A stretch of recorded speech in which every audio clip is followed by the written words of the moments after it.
आज हम उस दिलचस्प न्यूरोसाइंस को समझने की कोशिश करेंगे जिसकी वजह से हम अक्सर पुरानी आदतों में ही फंसे रह जाते हैं। चलिए एक बहुत ही जानी पहचानी सी भावना से शुरू करते हैं। कभी कभी ऐसा लगता है ना कि जिंदगी बस अपने आप चले जा रही है, एक ऑटो पायलट मोड पर। हम सब इस सिचुएशन में रहे हैं। खुद से बड़े बड़े वादे करते हैं कि पक्का इस सोमवार से सब बदल जाएगा। लेकिन मजे की बात यह है कि वो सोमवार शायद ही कभी आता है।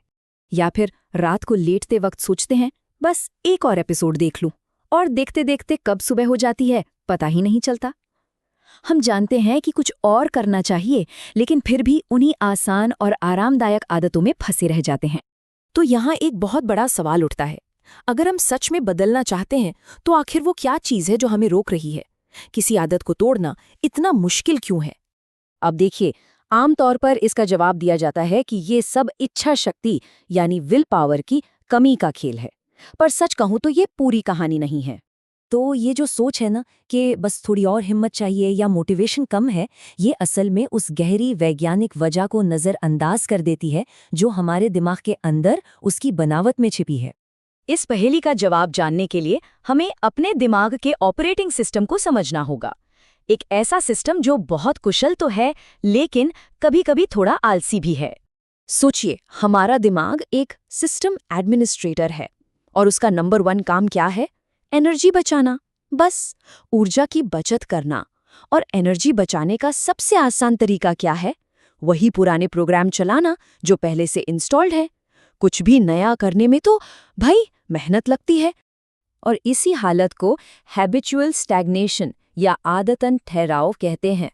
ये वो स्थिति है जब दिमाग का ऑटोमेटिक आदत बनाने वाला सिस्टम हमारे सोचे समझे लक्ष्यों पर भारी पड़ जाता है और हमें फंसे होने का एहसास होता है। और ये सब होता है एक बहुत ही सरल लेकिन शक्तिशाली प्रक्रिया के जरिए, जिसे हैबिट लूप कहते हैं। पहला है संकेत यानी कोई ट्रिगर, दूसरा है दिनचर्या यानी वो काम जो हम करते हैं, और तीसरा है इनाम यानी वो अच्छा एहसास जो दिमाग को बताता है कि हाँ, ये लूप काम का है, इसे याद रखो। ठीक है, तो अगर दिमाग बस इन हैबिट लूप्स को चला रहा है, तो फिर वो असल में कौन सा धोखा है जो वो हमारे साथ कर रहा है? इसका जवाब एक ही चीज में छिपा है, एनर्जी एफिशिएंसी यानी ऊर्जा की बचत। ये समझना बहुत जरूरी है कि दिमाग के लिए एनर्जी बचाना उसकी सबसे बड़ी जैविक जरूरत है। जरा इस आंकड़े पर गौर कीजिए, हमारे शरीर की कुल एनर्जी का 20% हिस्सा सिर्फ हमारा दिमाग इस्तेमाल करता है, वो भी तब जब हम आराम कर रहे होते हैं। ये अकेला आंकड़ा ही बहुत कुछ साफ कर देता है। दिमाग एक बहुत ही भूखा अंग है और वो ऊर्जा बचाने के लिए कुछ भी कर सकता है। और यहीं पर उस धोखे का पर्दाफाश होता है। दिमाग की ये ट्रिक कोई साजिश नहीं है, ये बस मेटाबॉलिज्म का खेल है। वो अच्छी या बुरी आदतों में फर्क नहीं करता। वो सिर्फ ये देखता है कि कौन सा काम न्यूरोलॉजिकली महंगा है और कौन सा सस्ता। और पुरानी जानी पहचानी आदतें वो हमेशा सस्ती पड़ती हैं। इसलिए दिमाग बेहतर रास्ता नहीं बल्कि आसान रास्ता चुनता है। तो ये सब जानने के बाद हम अपने अंदर बदलाव लाने के बारे में एक नए नजरिए से सोच सकते हैं। तो आज हमने क्या सीखा? पहली बात, फंसे होने का एहसास हमारी कोई व्यक्तिगत नाकामी नहीं बल्कि हमारे दिमाग का एक फीचर है। दूसरी, दिमाग का मुख्य लक्ष्य सबसे अच्छा फैसला लेना नहीं बल्कि एनर्जी बचाना है, और वो ऐसा ऑटोमेटिक हैबिट लूप्स बनाकर करता है। वो हमेशा एक नई और महंगी आदत के बजाय एक पुरानी और सस्ती आदत को ही चुनेगा।